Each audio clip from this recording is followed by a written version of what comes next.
Hello, everybody. Welcome to another episode of Riffin with Griffin. I'm once again back at the All Things Comedy Studio, and I want to thank everybody for listening and all your comments and all your reviews and everything. And I really appreciate the support. And once again, I want to start the episode off by introducing one of my favorite people in the world. That's why I love doing this podcast, because I get to sit down with these people and let you get to know them. But welcome to the podcast, the funny, the talented, passionate, compassionate TIffany Haddish, everybody. T. Haddish in the house. Thank you. Thank you so much for having me. I know. It feels like we need to have a crowd. Like somebody's Now, I'm not sure. You're probably too busy to watch my podcast, but what I have on the podcast is I do different theme songs, because I can always say I'm looking for a new theme song. I have to do this. There we go. I'm looking for a new theme song, and so I started to get copyright problems because I was singing regular songs and adding Riffin with Griffin, and then these great artists out here in the world started sending in theme songs. Cool. So here's another great theme song from Matic Productions, special for this special episode with TIffany Haddish, and you might see us got some flows on here too. You never know.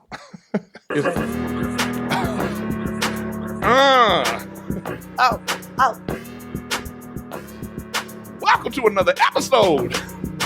It's about that time. You already know it. It's about that time. Yeah, we riffin'. Go. Oh, this is fast, right? Wait a minute. TIffany might flow, y'all. Oh, she ready.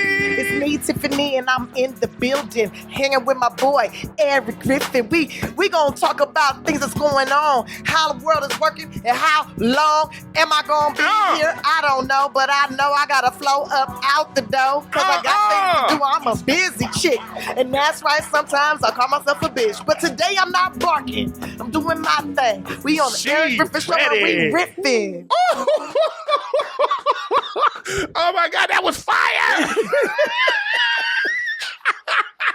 Man, okay, first of all, the very talented, ultra talented TIffany Haddish was here. I didn't even know it was like that. Oh, well, I'm sorry. I can do a lot of things. I can do anything.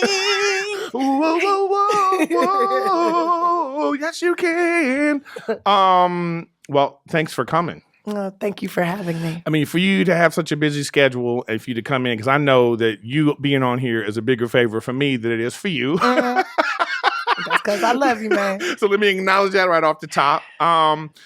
So, I mean, I've known you for so long. I know we go back to doing open mics and just being at the Laugh Factory and doing all that kind of stuff. But what's the thing that you didn't know is that being this famous was going to be like? We dreamed for it. We want it. But then when boom, it happened, what was the thing that you were like, oh, I didn't know? Well, I didn't really want to be famous. I just wanted to be successful at doing stand-up. And I didn't realize, what they always say, if you want to get more money doing stand-up, then you got to get on TV, right? Yeah. And so then you're like, okay, I'll get on TV. And then so you're taking all these acting classes and all that stuff. And then you're like, okay, this is fun. But I would say the thing that I didn't realize it would get this big. I wasn't really expecting it to get this big. And the thing that I think is most difficult is just trusting people and making sure that you're surrounded by people that you can actually trust, that actually care about you. Yeah. And then it's like when you try to implement that and you thought, oh, this person, I've known them for years. They care. And then you realize, they really don't. Well, it's funny you say that, because I was really moved by how mad Kevin Hart was on that radio interview. Like, I've never seen him like that. He was going in. He didn't even let you talk. He was just like, "That's motherfucker, and that's my girl." Don't you? I was like, damn. So I mean, there are some people in your life that go back from the beginning, and you're like, I mean, it's like other comics is great. Like those people, because they understand the struggle. You understand how difficult it is to get to where you at. Some of them do. the ones that are successful understand. The ones that haven't made it, or they still They're on salty. they a little bitter ass bitches, and it's like, well, and they talking mess, or maybe they had it and they lost it and they're talking mess. And it's just, to me, it's like, I really appreciate the people that love and care for me, and I try my best to support and love and care for them as well. And but there's some people you think they really had you. We've known each other since we were little kids, and you think like, oh, you got my back, and then you find out they sell you out. So it's it's disheartening. You know what? I can tell how hard it is. I can see it on your face. I mean, I know. I mean, that's like you want to be able to trust everybody, but even without fame, even without the entertainment business, you realize, oh, there's people like this in your life anyway. Regardless, everybody has their own agenda. Like the main thing you got to remember is everyone thinks of themselves first. And then maybe they think about you somewhere in that mix, but always it's me first. So how would someone get to know you then? Like now, like what would the process be? Like how would it take a very long time? To get to know me? Yeah. So you know how they have the 90-day rule, like so like would you have a 90-day rule for friendship too? I don't know. I don't let a lot of new people in. I have so many. I have so many already. I already got so many already. So to let someone in, they would have to see to me be something special and extraordinary. Yeah, authentic. And genuine. And just like, because I can see through the bullshit now. I can see it like a mile away. I can smell it. I see it. It's palpable. Like I can taste it. Like I can see it. So it's like, well, it's nice to meet you. I know. But that's like a comic thing, though. You know how you can look out at the crowd and you can kind of see like, oh, this chick's having a bad day. Maybe they look like they about to get divorced, or this looks like I can always tell, like, if I see a couple that's a little bit older and I go, you guys married? And they go, no. I go, oh, this is, you've been married before? Mm-hmm. You can tell. Yeah, it's that kind of thing. So it's like, I guess it's like, that's how we are with people. But like, I want to associate, like now I'm on some new, like for 2019, I'm honoring my feelings, right? And I'm 110%. I'm not going to doubt my feelings, and I'm going to tell you how I feel immediately. I'm going to try to figure out the most professional way to do it. Right. But I'm going to let you know how I feel about something, and whether that be me speaking on it or not saying anything at all, and like giving you a look. But like also, like I don't want no broke friends. I don't want to associate with broke people. I think it's contagious, and broke people are usually desperate. You know, I think what you really mean is people not working hard. Because sometimes people are struggling to try to make it, but they're doing something in the process. I don't like people around me that are just like, they're just happy with their life. Like, I'm not going to try to do anything more. This is it. I don't mind that. That I don't mind. I don't mind people that's happy with where they at in life. That's, to me, that's actually satisfying. Okay. But broke people... And I'm not saying just necessarily financially broke. I'm talking broke people, like spiritually broke or emotionally broke, and they try to rob you of all your stuff. You know what I'm saying? Like they kind of energy vampires. Yeah. I'm cool on them. Yeah. I want people rich. I want rich people around me. And when I say rich, I don't mean just money. I mean rich in spirit, rich in personality, in kindness and compassion, like rich that way. I don't want broke people around. I totally understand. Somebody that's always being miserable and negative, I can't be. I can be around you about 10, 15 minutes. I gotta go because you about to steal from me. Yeah. And then when they stealing from you, they mad at you about it too. Why you all happy? Yeah, it's like that. That's real. When they say stuff like that, that's literally a sticker. You literally are trying to give me your good feelings now. You over here all joyous and stuff because you got your little movie. You just doing your little comedy shows. You out with your little, like, people that put little in front of anything that you've done well. Okay, gotta go. You know what? I remember I went to Houston. Mm-hmm. I was at Houston, but wherever club it was, and one of the openers, I don't know him, and he said, "Oh, you the headliner?" I think I seen one of your little videos online. Fired right there. I would have been like, you're fired. But it's like, you know what I hate about this comedy business is that it's one of the few businesses that you have to prove yourself like from scratch every single time. Every time. They make you feel like that. Like if you're a heart surgeon at one hospital, they're not going to make you be a nurse at the other one. They're going to be like, oh, so you're a heart surgeon, so that means you know what you're doing, and boom, boom, boom. No, in comedy, it's like every club you go to, every gig, they make you feel like, have you done this before? You can have 17 specials, killing it. Yeah. Selling out theaters. So how long have you been doing comedy? Can you send us a tape? You want to do what? You want to just walk on stage? Well, excuse me? So it hasn't been like that for me lately, though. Last year. Well, because you just want to say you broke through. Like last year it was kind of like that. And the year before. Even after Girls Trip came out, they're like, oh, you want to go up? Yeah, I'm in a movie, Girls Trip. What is that? Yeah. Who are you in that? Was that like, but see, the thing is, like, I know you, so you've been doing a lot of things. You've been in a lot of things. For a long time. For a long time. Yeah, so it's so funny when people are like. Infuriating, like, she got her big break. Like they found you at a Starbucks. Yeah, I used to get mad about it at first. They're like, yeah, she stole a movie, and this is her big digits. Finally, you made it. Like, well, how does it feel to be new on the scene? I'm like, I've been here a long time. I know everybody. Yeah. Just because I don't know you, Mr. Reporter Man, doesn't mean that I don't. What? Excuse me? I know. It's like, and now you almost at one name status, just Haddish. Really? Yeah. Everybody that see they like TIffany Haddish. I know, but if they say that name, people know. People know. There's no other Haddish. You know what's so cool about that is like when I was a little kid, I used to try to find my dad, right? And I couldn't find him, and I was do all these searches and stuff, and I had came to the conclusion that I was the only Haddish in all of America. I decided I'm the only Haddish in all of America. This is why I got this name, TIffany Haddish, so then nobody can say they me or related to me or anything. Right. And then I found my dad, and my dad came along, and I'm like, oh wait, I'm not the only one. And there's no other one. Did you go looking? You went looking? You wanted to find your dad? Yeah, from the time I started looking for him when I was 16. Oh shit. Yeah, and I couldn't find him. I guess I wasn't looking in the right places. Well, I mean, it's different now in terms of technology. I mean, back then. I know, in the 1900s. Not that she was like out of the 1900s.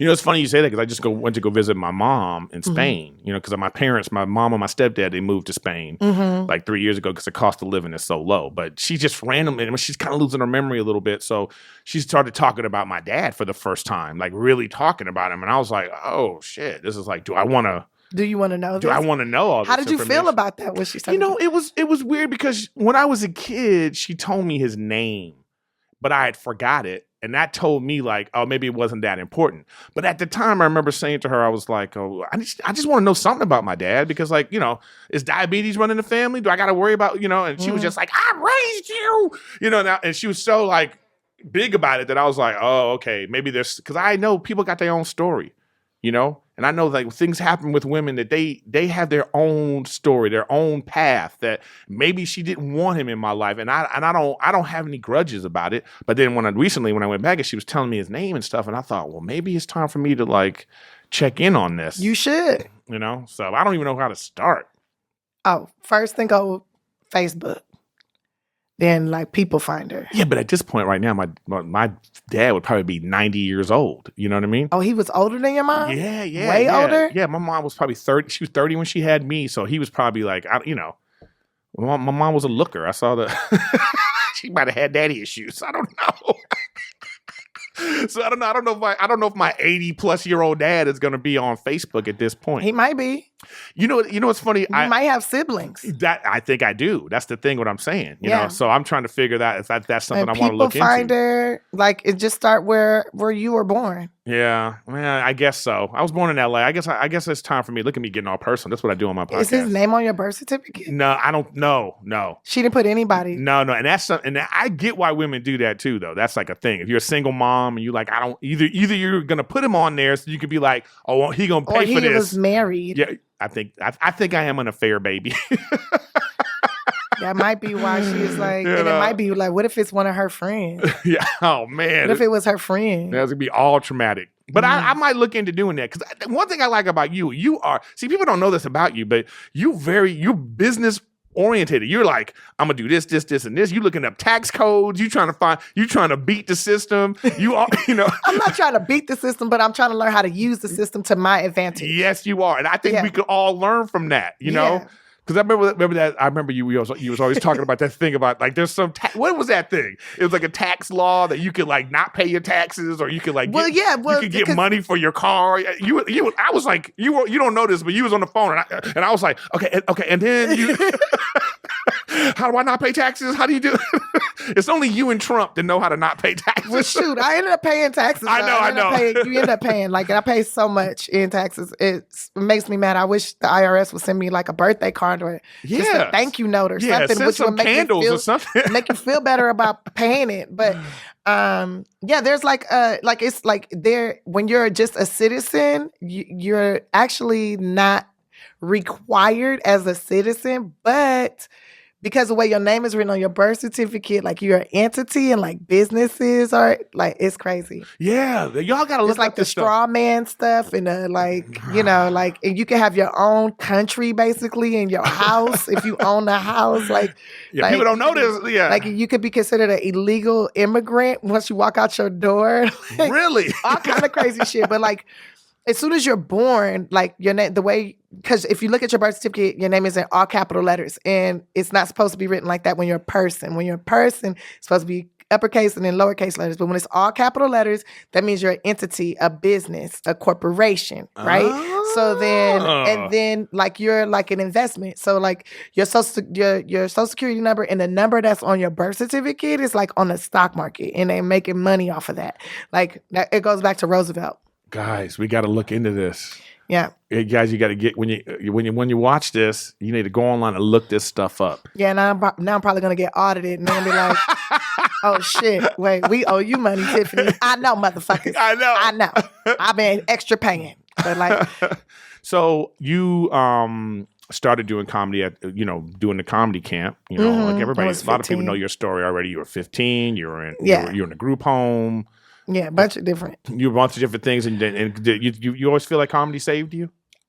Guaranteed to save me. It saves me today. Yeah. Like sometimes I might have a bad situation on stage with New Year's, but it's still not. It's not the worst. I mean, I might not have been a normal TIffany Haddish status, but it wasn't like the worst show I've ever had. Oh, of course. And I still felt good about it. I mean. Okay, let's just talk about it real fast. So you had a New Year's show in Miami. It was probably like $100 a ticket, which is probably what the people were upset about. Mm-hmm. And that's all that it really is. Mm-hmm. People made bad choices for New Year's night. Because first of all, going to a comedy show is not a good New Year's thing. Okay, no. It's lazy, and you don't want to be there. You mad that you like didn't have other plans, and you're like, okay, let's go to this, and then it doesn't live up to your expectation. I don't care who it is. Mm-hmm. Everybody I know, I had a bad New Year's show this past New Year's. Mm-hmm. Because I just got off a plane from seeing my parents. Right. Tired. And you can see these people are like, no, so. Because the person they really want to hang out with didn't want them there at their house. They want them at this party. There's no party. There's nothing going on. So they decided to go to this comedy show. So you had a rough one. Yeah, it was a rough show. And it was like, and I think it's my fault, though. It's my fault. Because normally it wouldn't matter. But I got like so uncomfortable with because I've been working on this set for like a whole year. And I'm not used to seeing a lot of cell phones. I'm just not used to it. Oh, right. And I came out and there was like 4,000 seat theater and there was like 2,000 or 3,000 cell phone lights. Like I was more lit from the phones than I was from the actual stage lights. And it made me a little uncomfortable. And so in that discomfort, I just kind of like let everything go. And I was tired. I was exhausted. Because you're working on a special. Right. And this was going to be the material. And you didn't want necessarily 4,000 YouTube accounts having your special online. Exactly. I mean, because it's like, that's my IP, that's, my intellectual property. Right. And once it's out there online, then it's like, it's gone. And it's like, if I do it in my special, they'll be like, oh, I seen that already. She did that already. I seen that from the seventh row. Yeah. I seen that on Carol's phone. Right. On Carol's phone. The quality is much better now. The quality looks better, but I know that joke. She's still doing that same joke. Right. And it's like, as a comedian, I don't know why is that? Like, as a comedian, you can't, like, you could do the same joke over and over in different cities, or for different audiences, but then if people seen it before or whatever, they're like, oh, you did that already. Are you doing the same shit? Yeah, because it's not like music. You want to hear an artist go like, oh, sing my favorite song. Right. But they don't want to be like, do my favorite joke. But sometimes they do that, though. Some people, your real fans, they'll do it. Like, well, then why did they were doing it, like, they were like, Roscoe, what's going on with Roscoe? Did you find Roscoe? I'm like, nah, I didn't find Roscoe. But at that point, I had already just kind of gave up. I gave up. So that's my bad, and I feel bad about that. Are you going to do you think that if you had to do it again, you'd be like, okay, that we got to take people's cell phones or put them in those bags? I would have them put them. I would have definitely hadn't put them in bags. Like, I didn't realize that was that pop. That's when I also realized how famous I was. Yeah.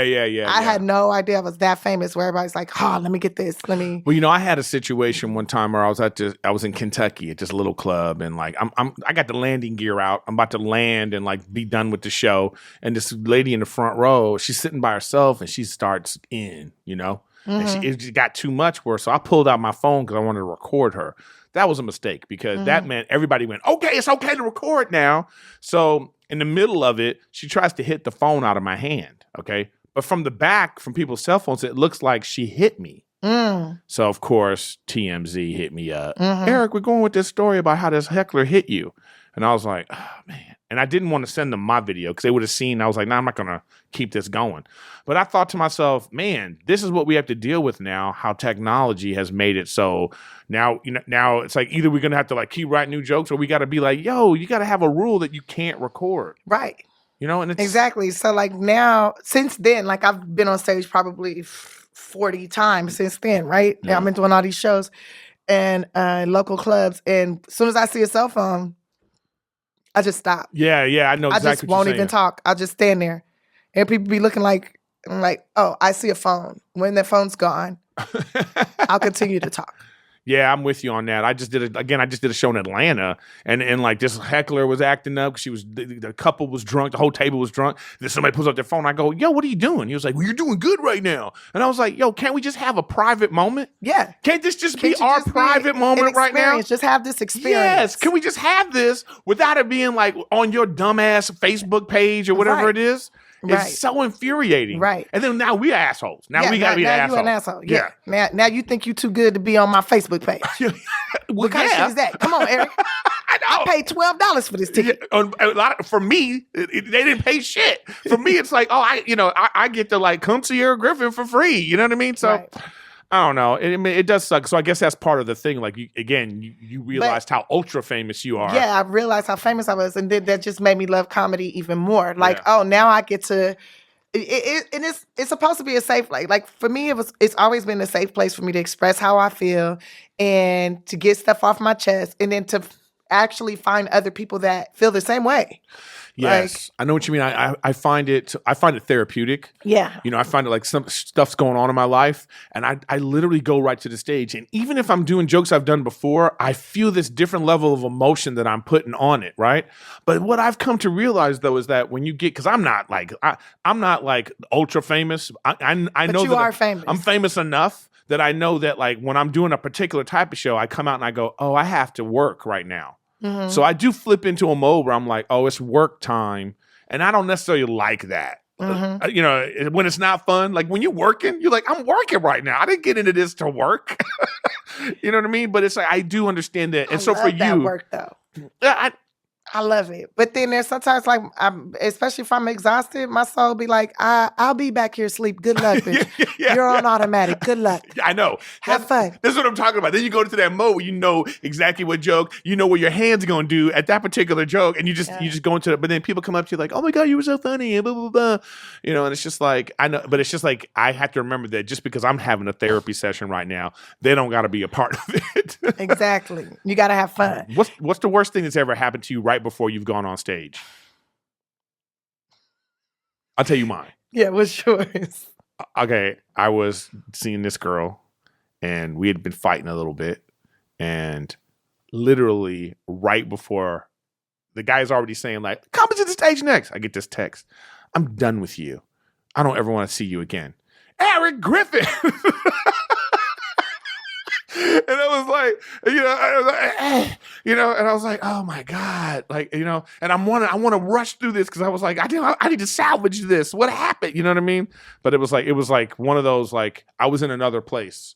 That's a great way to describe it, where your soul is like, okay, I'm working on this right now. Yeah, you got this. Can you handle this? Yeah, that's what happened to me. Hey, it's like your soul tells your spirit, hey, spirit, I'm going to leave. You got this, right? Just make sure she doesn't die. Okay, bye. Yeah. Bye. Yeah. And I'm going on a quick 30-minute break. I'm going to take a little lunch break. I'll be back tomorrow. Oh, man. Have you had something like that? Man, My mama beat me up in the Walmart parking lot before I went on stage, and I went on stage with a busted lip and black eye. What? Yeah. When you were a kid? Or like I was like 23. She would. Oh my God.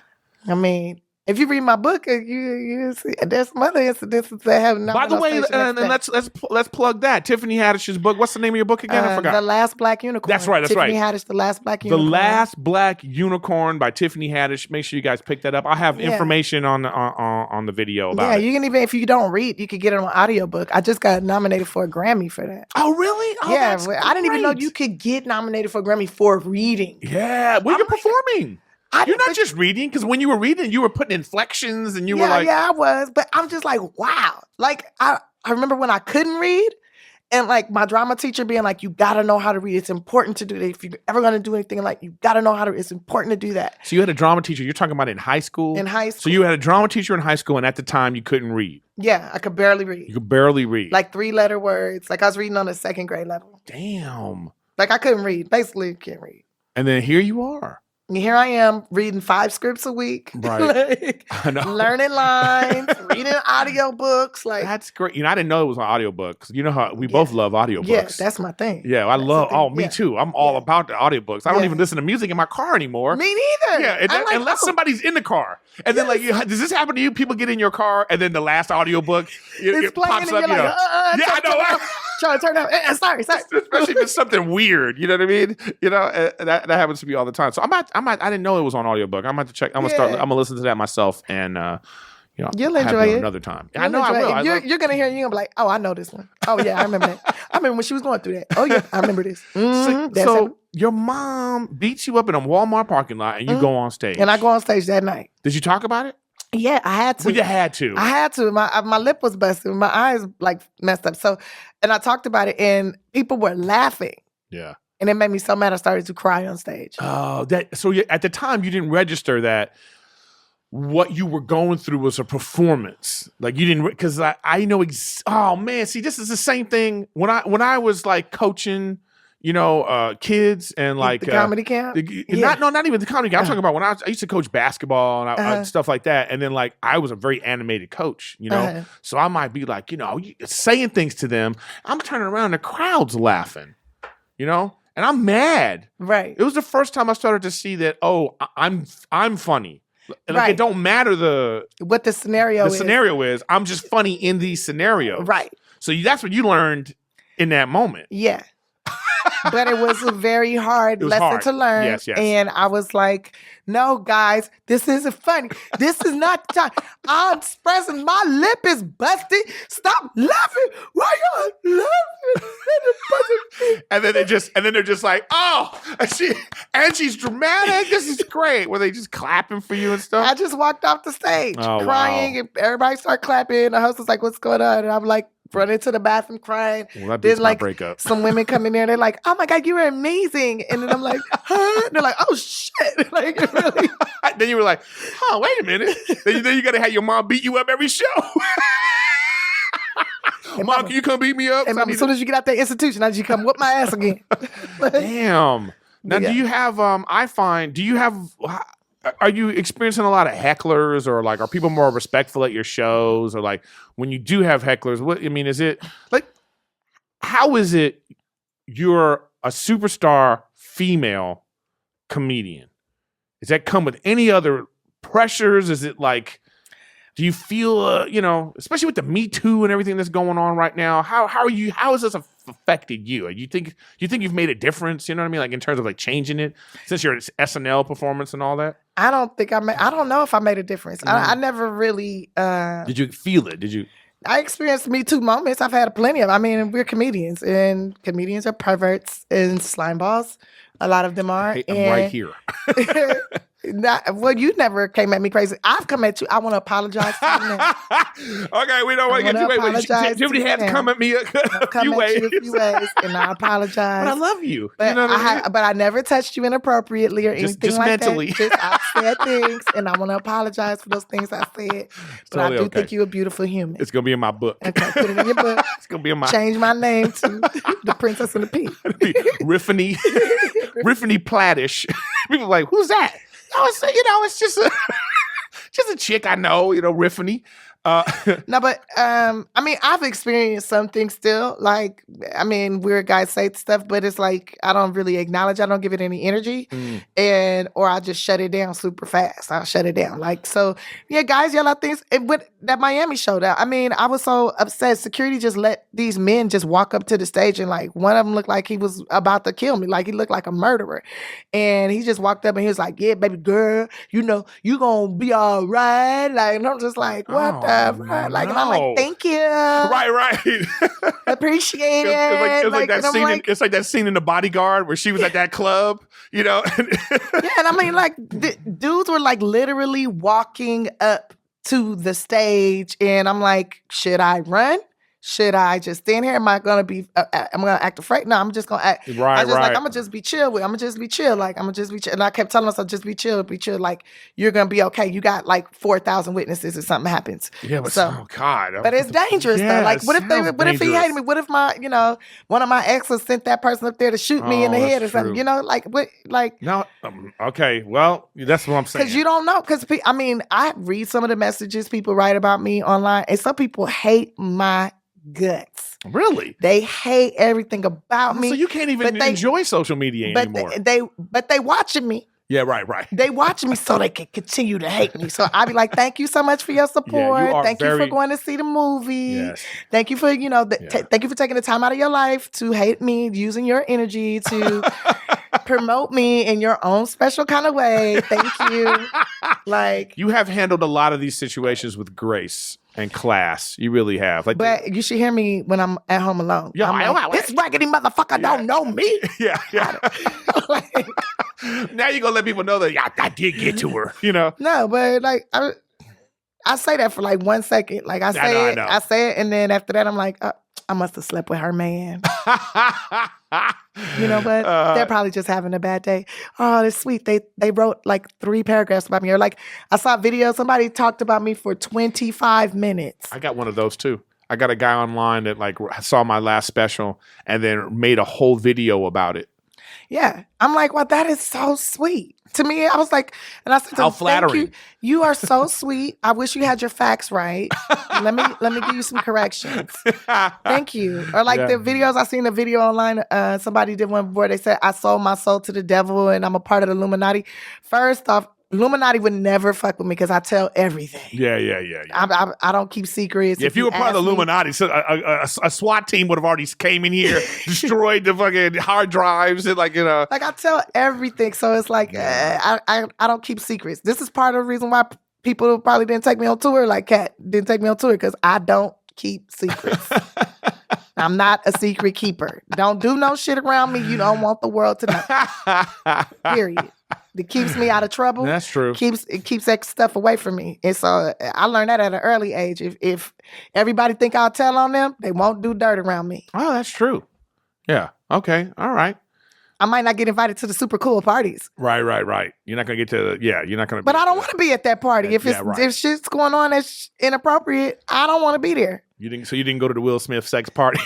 There was a Will Smith sex party. Didn't get invited to that. That's all the rumor they always. People always say stuff like that. I didn't get invited to that. I want to ask you. So are men always hollering like after shows and stuff? No. You feel why not? Why do you think that? What do you think that's about? Because I don't get it. I think maybe because they might think I'll tell on them. I don't know.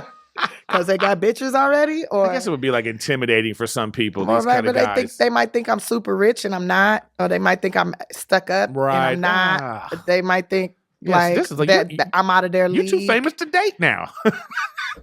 And that's okay. If you got to date up, if you got broke self-esteem like that, if you think you're not good enough, then get the fuck out of my face. Because that's all you want. It don't matter what he does. He could be a truck driver or whatever. He could be if he come at you proper. Yeah, he come at you proper. Right, Miss Haddish, I would like to. As long as he has some sort of job. You do something. You create. You do something in some kind of way. You are of service to others in some kind of way, or you creating some kind of income where you don't need my money. Yeah. You don't need none of that. So you're probably in the same position because, there's going to be a lot of guys you might want to date that you're just doing better than. And so what? Right? So what? But I don't even bring that up. Yeah. But don't be trying to live off me, though. Here's my point. I can feel the same way. Like, check this out. I'll take you to Paris, but I'm not paying your Verizon bill. No. You know what I mean? That's you. Right. Okay, we gonna fly first class. Right. We gonna stay in a really nice hotel. Right. We gonna eat fancy. And the studio gonna pay for it. Yeah, whatever. I ain't even gonna pay for it. You feel me? But I ain't paying but for your it. Time Warner cable bill, that's you. That's you, boo. Yeah, I'm with you on that. Yeah, your light bill, that's you. Your rent, that's you. Yeah, that's you. And matter of fact, don't be trying to stay in my house every damn night. Guess what? I don't stay in my house every damn night. You not gonna stay in my house every damn night. You go into their bathroom and there's like another toothbrush in the The fuck is this? Did you pay any bills around here? Like that's how I feel like if you're gonna be in my space, you need to contribute to the space being there. So it's the lawn. What's up with the lawn? Yeah, you cutting the grass, you picking the weeds out my garden, you cleaning my house for me. Like why are you here? Are you upset that you can't enjoy your house right now because you can't? You're always gone. I get sad about it. Yeah, I cry a little bit. Because I remember when you got your house, how excited you were. You don't understand about y'all. Don't understand about Tiffany. She'll get to know the neighborhood. She will walk around and see who's in the neighborhood. If she want to see, are there any gay people walking around? Yeah, because that means that the neighborhood's nice. Yes, I was checking all that. I would sit. Remember, I would leave. I'd be like, you'd be like, where you about to go? I'm about to go sit in front of this house I might buy. It'd be 2:00 in the morning. I just sit there till 3 or 4. Watch the elementary school. Like watch the police station. Like watch everything. Yeah. She's the type that she would call the cops just to see what's the response time. I would. Hello, officer. Yeah. I'm a white woman in a black neighborhood. But now you can't even. You're just always working. What's next for you right now? Like what you got? I know you're working on a bunch of stuff. What's coming out? I got what's coming out. What's going on? Let's hear about it. Okay, so Lego Movie 2 is about to come out February 8th. So I'm super excited about that. I just saw the movie for the first time, and it's actually really good. It's fun. It's really fun. You say it like you didn't think it would. Like that wouldn't be your thing. I wasn't sure if it would be okay or not. Right. I wasn't sure if I would fit in with that like group of people if I matched that, but apparently I fit in all right. And you have a very distinct voice, so I'm not surprised. Yeah, but I am.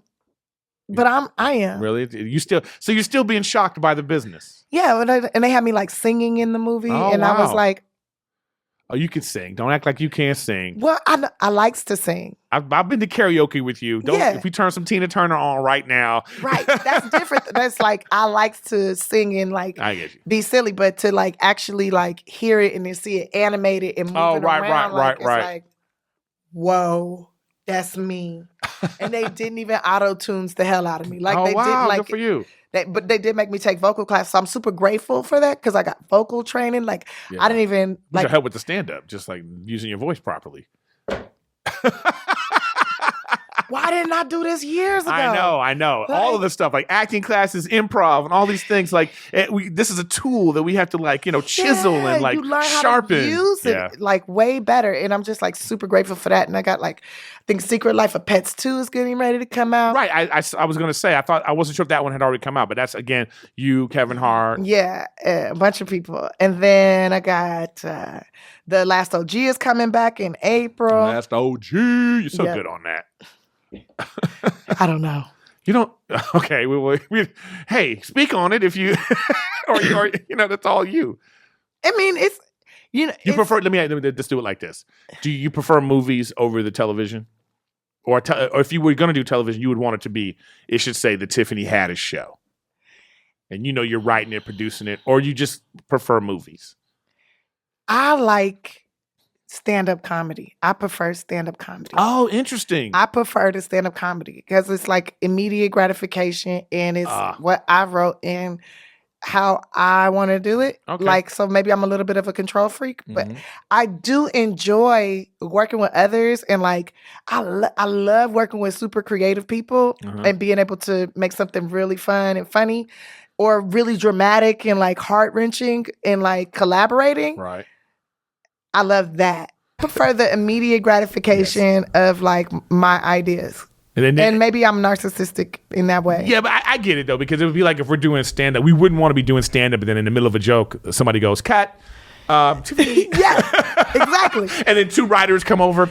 Can you do it like this? That's the hard part. In the middle of like, okay, we talked about the scene. We know what we want to do. We know how it's going to go, everything. And then you're doing it. And then in the middle of like that creative flow, they're like, cut, hold up, lights. Yeah. There's a camera problem. Something completely out of your control. And you're like, what? what? Yeah.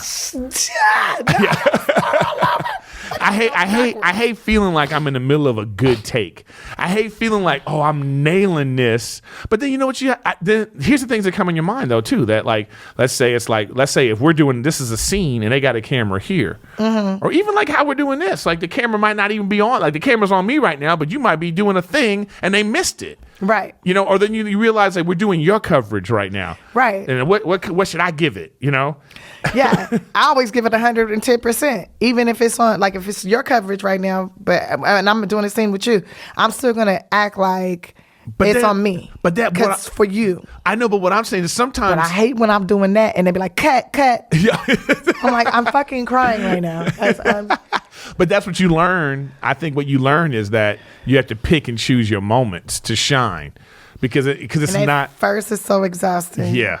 And now I've learned. Yeah, man. But still, I want to give I just. You want some? No, I'm good. Okay. I felt like I was in the desert. I only got 2 drops. Yeah, I'm left. like, oh, poor thing. Yeah. Look at all this water I got. I know. It's all you. It's good. But I just feel I hate that part when they say cut and it's not time to cut. Yeah, but it's okay. I get the control freak part of it. I get the idea of like that's why I love doing stand up for that same reason, because if it's bad, it's on me. It's all you. Like I never even blame the crowd, even if the crowd's shitty. I just go, okay, I didn't connect with these people. It's my fault. With my scene partner right now. Yeah. I didn't connect with them, so that's on me. Right. But it is weird when you're like, you're doing something and you have to deal with like people don't understand what a monster a set is, like how many moving parts. Right. And if people are talking in the background and stuff, and you're like doing your scene and you hear people talking, this is gonna have to be done over, because if I can hear them, the camera can hear them. Right. Are you about to do a really good scene and here comes the plane. Yeah. They're like, hold for plane. You're like, these motherfuckers. So it is a different. It's different. It's like. But you have love for it. I love it. I love it. Yeah, I love the actual, like, when it's happening. I hate the cutoff. Like, it's like having sex and then somebody's like, Mama! Mama! Like, I'm not even your fucking mom. Like, I don't even, why y'all knocking on my door? Yeah. Like, I'm trying to get, like, I'm getting ready to have this fucking great moment. Like, cut! Yeah.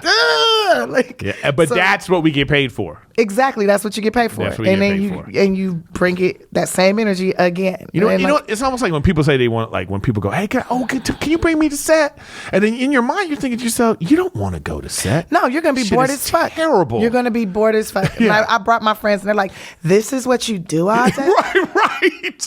I didn't realize it looks like way more fun when you're like on the actual show. This is the worst. They are really fucking running you into the ground, aren't they? Like, yeah. And you're like, no, I'm not running to. This is the process. This is the way it goes. Like, I couldn't do it. This is like. I know. I get that, but I know it's gonna happen. So I go, okay, yeah, come, yeah. You having fun? Yeah. You having fun? Now I'll be like, you want to hang out in my trailer and watch TV? Yeah. Because that's about it. Because we're going to do this same line about 7 more times with 6 more setups. The camera's going to go at this angle, this angle, this angle. And then the turnaround. So that's going to be an hour. And they got to get the back of my head. It's important that they get the back part of my head. They don't know. Because they got to get this person front part. Okay, so you got the real OGs coming back. That's back already. The last OG. That's coming back in April. The last OG. The last OG. You're coming out with that. And then I got a cartoon coming out both cartoons are coming out. Now I got another cartoon that's coming on Netflix called... Oh, sweet. Yeah, called Tuka and Birdie that I did with Ali Wong. Oh, that's great. Oh, okay, right. Love Ali. So that's coming. And then aren't you producing a show for... she was on them down up here. Yeah, we're working on that with Zosha. Yeah, we're working on that. That's great. With HBO. And now, by the way, I want to say this that people don't know about you is like when I heard that, because she was on set and she was like, yeah, I hadn't even met Tiffany and, whatever happened. I don't know how that came about, but you were like, yeah, I want to help. You're very much like reaching down and trying to pull people up. Exactly.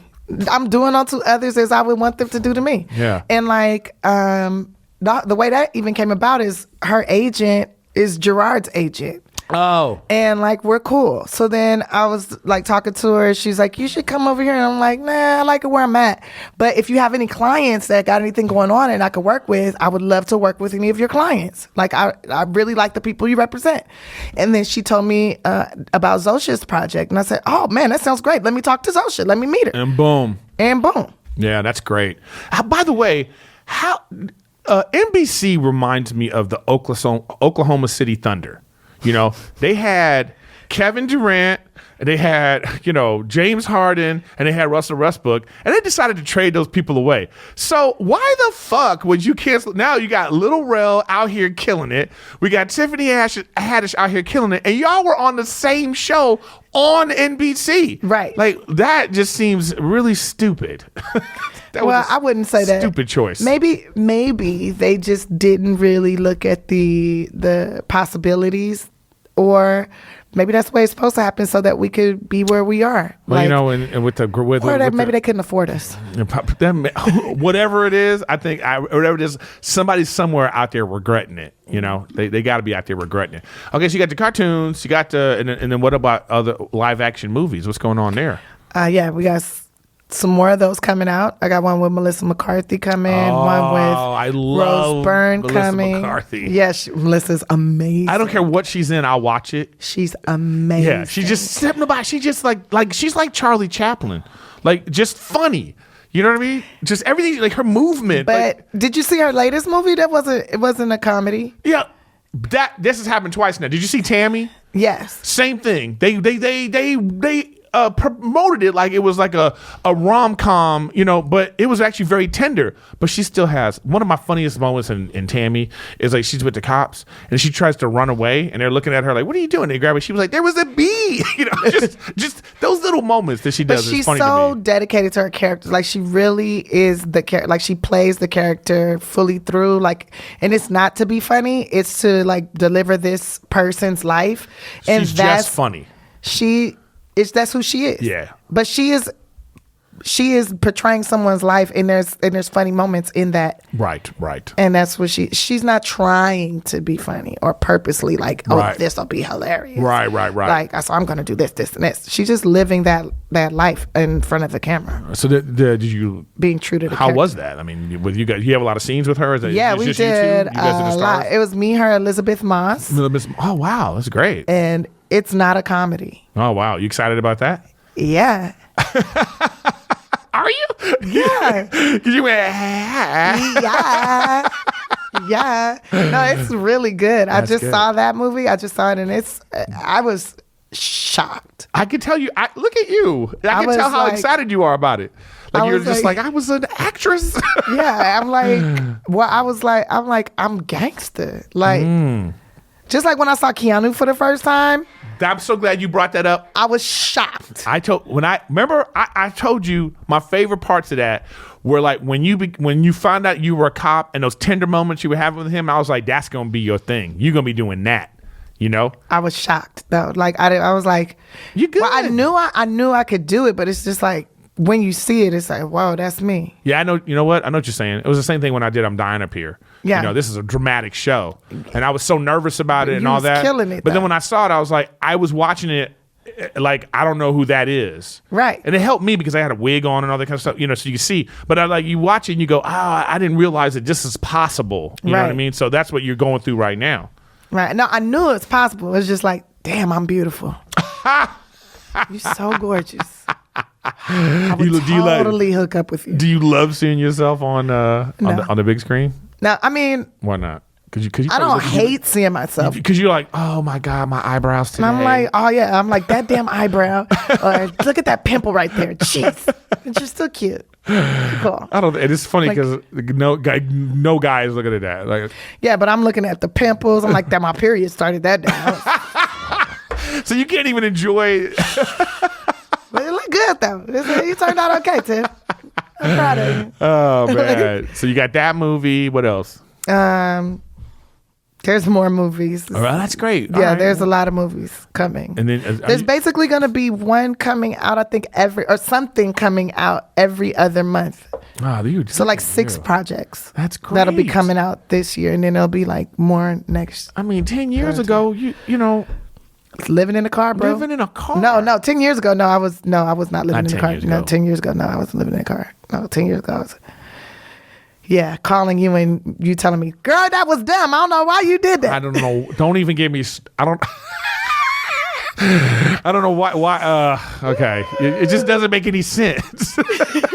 No, it don't make any sense. So there's no dating going on.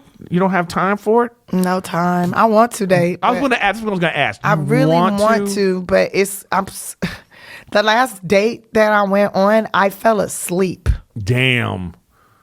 What? Okay. Well, why? Was it because it was too late at night? No, it wasn't. You were coming off something busy. Was the guy that boring? What was he talking about that made you fall asleep? I have no idea what he was talking about. Was he talking about himself? Was he an accountant? Or what was it? Just sitting there like at dinner, and I just was it a white guy? No. Oh. And it was just like wah wah wah wah. Like I couldn't hear. Like I was so exhausted. I'm like, he didn't pick up on that. That's terrible. He's like, Tiff. I'm telling you my business idea. Like, yeah. So, oh no. So what happened at that game? so was there a second? There was no second date? That's too bad. Yeah, it doesn't count. Oh, you okay? Yeah, I don't need to know about the booty calls and stuff like that. No booty calls. I'm like, no. I mean, one guy I went to a wine tasting thing with, and that was fun. But I kept falling asleep on the bus. I mean, I fall asleep everywhere. Why do you go on dates when you're tired? Because there's no other time. Oh my god! Because when I'm not tired, I'm working. So you either you're sleeping, working, sleeping, and then you mix in a time before sleeping to go on a date. I tried. But I'm sleeping during the day. So it's like, what's the point? So then this is why, okay, so if you want to date Tiffany, what you have to do is take you something adventurous or something like where we have to like do some stuff. Got to be physical. Got to be like doing something. And when I like to do a lot of things. Like I like snowboarding. I like surfing, horseback riding, stuff like I like to do a lot of things. But sometimes those things I can't do because contractually I might get hurt and then you're like a professional athlete. Yeah, I can't. Some things I can't do while I'm working on a project. Yeah, you can't be in a movie out surfing and break your arm. Exactly. Dang, I didn't even. Wow, that's all in the thing. Yeah. You may not. Oh wow. Yeah, because of insurance purposes. Oh wow. So you got to be careful. So when is the last time you surfed anyway? Last year? No. The year before last year. Where'd you go? Were you on vacation? No, right here in Santa Monica. Oh, you surfed in Santa Monica? Yeah, and in Malibu. Wow. Oh, wow. I miss it. I went to Huntington Beach too. I would love to see, that'd be great, you in a movie where you're a surfer. Yeah, you're a I want to be the black Gidget. That would be super Where dope. do you see my Gidget? Yeah. And I'm black. You want it for your Valentine. Yeah. That was a jam show. That was. Sally Fields. That was one of my favorites. Me too. I loved watching. I still sometimes it comes on TV Land, and I watch. I loved that show. I loved all those shows from those times. Find myself like Bewitched. Yeah, I'll be like, I Dream of Jeannie. Yeah. Gidget. Like just sucking my thumb, just fall in. Yeah, those are the good old days. Those are the things that I would maybe want to do this. Yeah. Who was your main influence then? Like when you wanted to be a comic, who was that person you were like, oh, I want to be like that, or that is what I want to do? Carol Burnett and Lucille Ball, like watching them, I'm like, I want to do that. Like I hadn't seen no black woman do nothing like that, except for like maybe Kim Wayans on A Living Color. But like, I'm like, I want to do that black. I want to do that black. Can we do that, but black? I like that. But then, wow, at the same time, going through all the things you were going through, like living in a group home, having your mom being crazy, and like, but like, you know what? It's like, it's just a testament that like, it can be done. Yeah. It can be done. It can be done. It doesn't matter where you come from, but like, you can come from the bottom of the damn barrel. If you believe in yourself and you put in the work, and you, like every day you do something towards whatever the goal is, create a goal. Like, which I've surpassed all my goals. Like I have to keep making new ones like every week and it's like I tackle them like that. Oh, good for you. Then maybe you need to start like think of something lofty. No, see, that's where you start to get disappointed. So what are your goals then? My goals are small goals, like very accomplishing. Finish another movie. small, accomplishable goals. Okay. Like at first, my goals used to be like, just get on stage every night. Got you. Then I would get on stage every night. Then it's like, okay, write 30 minutes worth of material. Yeah, I do that like in 2 days, easy. Okay, now book a TV show. They say if you can make more money doing stand up if you book a TV show. So book a TV show. Okay. Book the TV then show. Book the TV show. All right, now, okay, so they say, if you act better, you can get a movie, and if you get the right movie, you get more acting gig, more exposure. Exposure. So then they put more asses in seats. You can perform in bigger venues. You can make more money doing what you really want to do in that stand up. Okay, so like, boom, movie. So let me get a little movie, just any kind of little movie, something that, but make sure the role is something that resonates with me, that makes me feel good. Like, and then boom, there goes Keanu. Then it's like, oh man, okay, now I want to do a bigger movie. I want to work with like bigger people and maybe make a little more money making a movie, and then I'm gonna do something really fun. I want to do something fun. So then it's girls like, trip. Here comes girls trip, and then like You wanted to do a special. Boom. There's your special. There's your special. Like there's this, and then like so everything's like it kind of just. But I always kept it small, like very attainable. You're very authentic too, which I like, and that's why I'm really glad that Groupon jumped on you, because they don't know that like before Groupon, you were. You have your Groupon. Can I get some Groupon sponsorship for this? Damn. No, but you were very much like. I remember you telling me, I'm going on a Groupon vacation, and you were like, everything's gonna be Groupon. Like it wasn't even about like getting anything. You were just like I genuinely excited about Groupon. Like I remember when Kevin got his DUI, and I was like, man. Then it was like 4 other comics got DUIs, and I was like, I got to do something about this. I don't want to get a DUI too, because I do like to drink. And so then I saw Groupon had breathalyzers, and I bought one off of there, and it worked. You brought a breathalyzer on Groupon. Like she gonna show us her Groupon breathalyzer. It works so good. Right. I've been pulled over by the police. Like I blow into it, and as long as I blow below the limit, right, it works so damn good. When I bought this, it was $9.99, and I blows into it every time after I have a drink to see where I'm at, where my levels are. It is amazing. That's very responsible of you. Right. And if I blow too high, then I just sit my ass down and wait till I sober up. They need like that. That'd be great if you could blow into something like that and it could tell you like if somebody got like, herpes or like STD, crazy mental illness. Keep blowing into this. Let me see. Let me see what's really going on with you. You broke. I can't do it. Can't do it. You broke. Yeah. Not even financially broke. Your spirit's broke. I can't do it. Can't mess with you. Yeah, by the way, full circle. Yeah. Make sure you have a rich spirit, rich soul. Let me see where we're at. Where we at, man? Good credit score. 57. Oh, that's wow. Look at that. Yeah. You see that? All right. But yeah, these are now $20 on Groupon. You got it at $9.99. I got it at $9.99. Now they're $20, and it works amazingly. And I don't have a DUI to this day. Good for you. Have you had a DUI before that? Never. Okay, good for you. Never. I don't drink, so I'm never gonna get a DUI. Why don't you drink? I just don't. I just never. Right. Okay, when I was in high school, I was at a party. And you were drinking? No.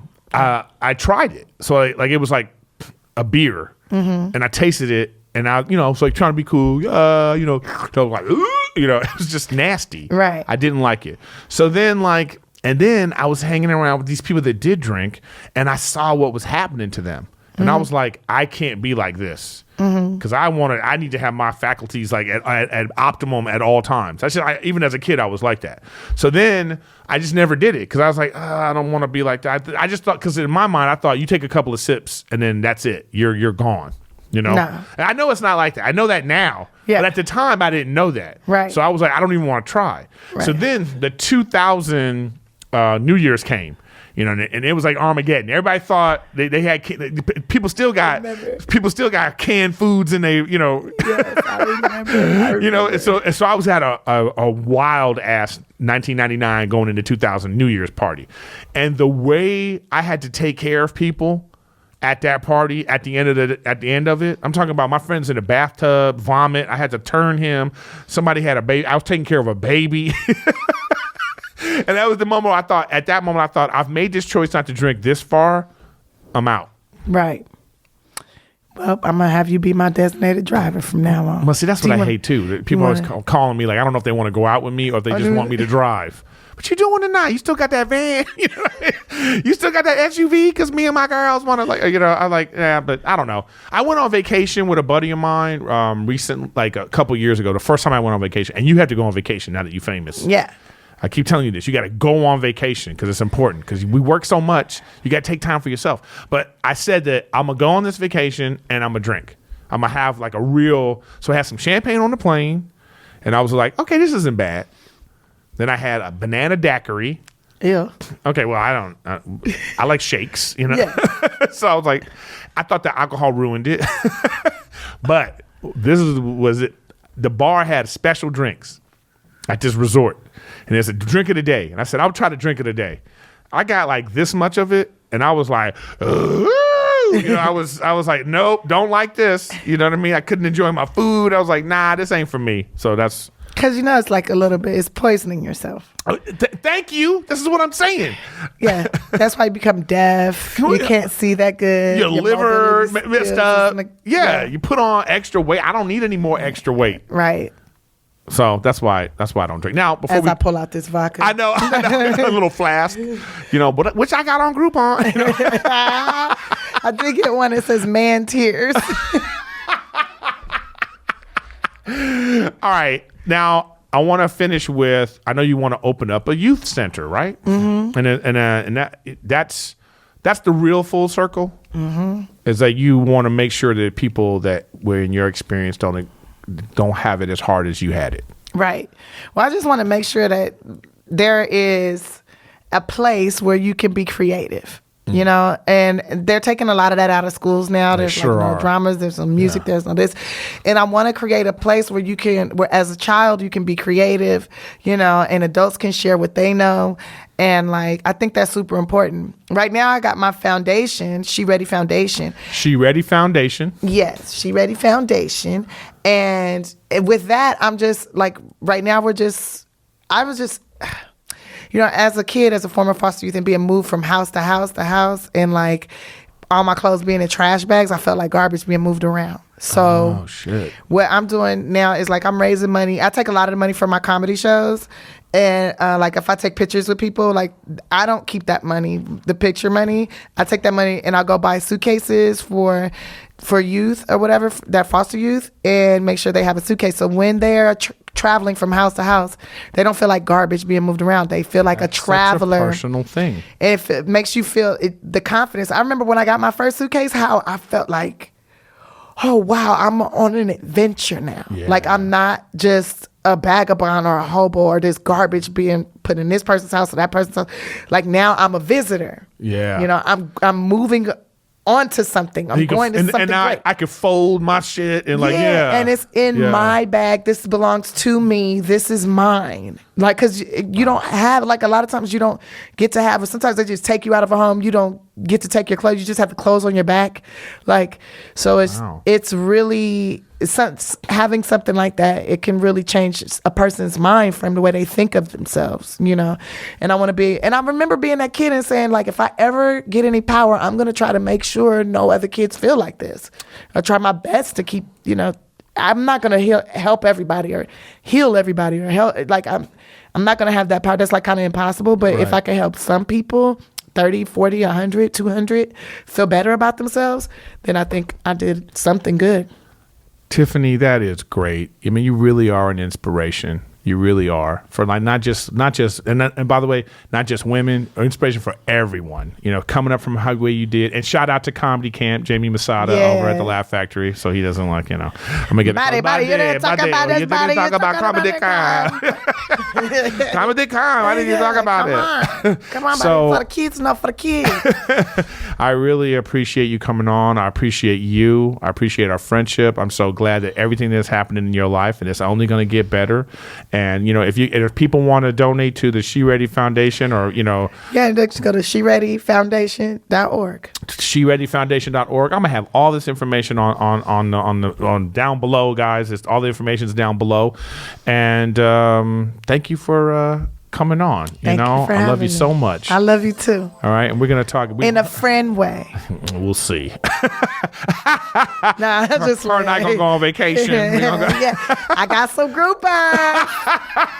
We're gonna go on a Groupon vacation together. We can film that. That sounds like a good idea. It is a good idea. All right. Where do you want to go? I don't know. Like something. I like beachy places. Me too. Yeah, we could go to like Bermuda or Papeete or but I need to Polynesian Islands. I need to go to a place though that they are okay with somebody big being on the sling thing.